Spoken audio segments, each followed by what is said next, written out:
If you're somebody who struggles spinning a basketball on your finger, or you're somebody who wants to learn how to spin a basketball on your finger, then you've clicked on the right video. In today's video, I will be teaching you guys the simplest way that you can learn how to spin a basketball on your finger, just like this. It's only a few easy steps. It takes some time to master, but we're going to break everything down.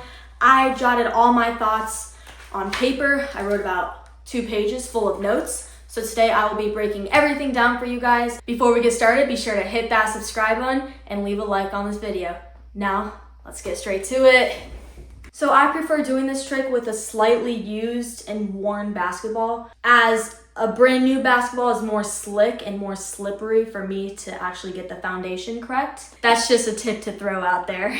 So I'd say it's been a year now since I first started taking this trick seriously and working at it consistently to be able to master it. I can do quite a few tricks now, like the knee tap as well as the around the world. This trick can be difficult and it can be really challenging, but literally anyone can learn how to do this. It is achievable for everybody. A lot of basketball players want to learn how to do this because it is so much fun. Once you get the hang of it, it will come naturally. It just takes a lot of practice. So this requires a really fast horizontal spin, and what I mean by that is the ball spinning horizontally this way. The faster the spin, the easier it is to balance it on your fingers. I love to spin the ball with 2 hands, my right and my left hand, because it gives the ball a faster spin, which makes it easier to balance on my finger. It just falls right on and I gently catch it.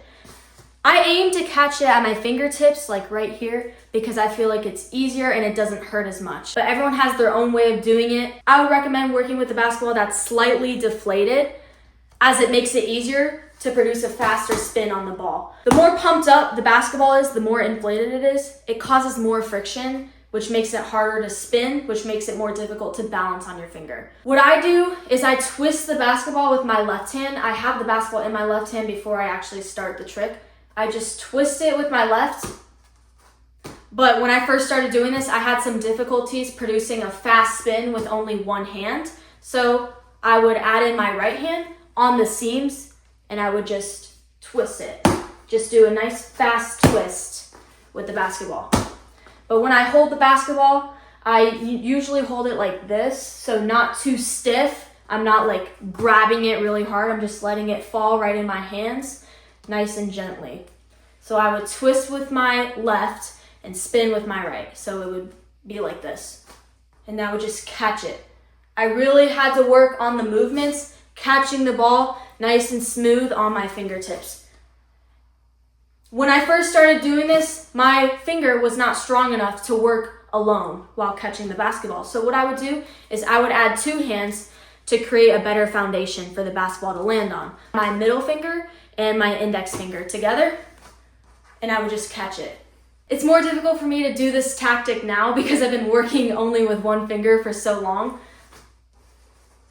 I would just catch it like that on 2 fingers. Now, if you're having trouble balancing the basketball on your fingers, I would suggest doing the spinning motion with the basketball, but catch it on your palm, as it creates, a bigger base for the basketball to land on. Just start catching it on your palm just to get a feel for it. Another thing that I would do is I would find the sweet spot on the basketball. Use the center of the basketball to spin.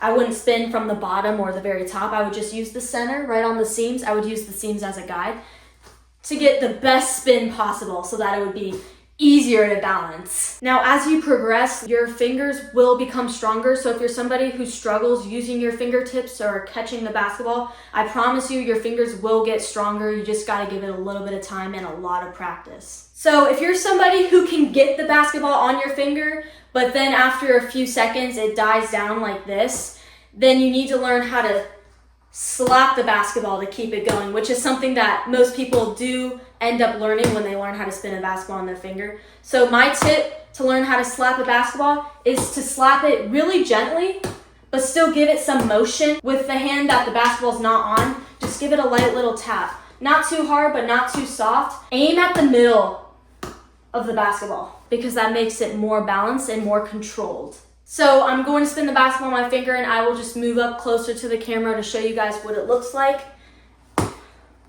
Here we go.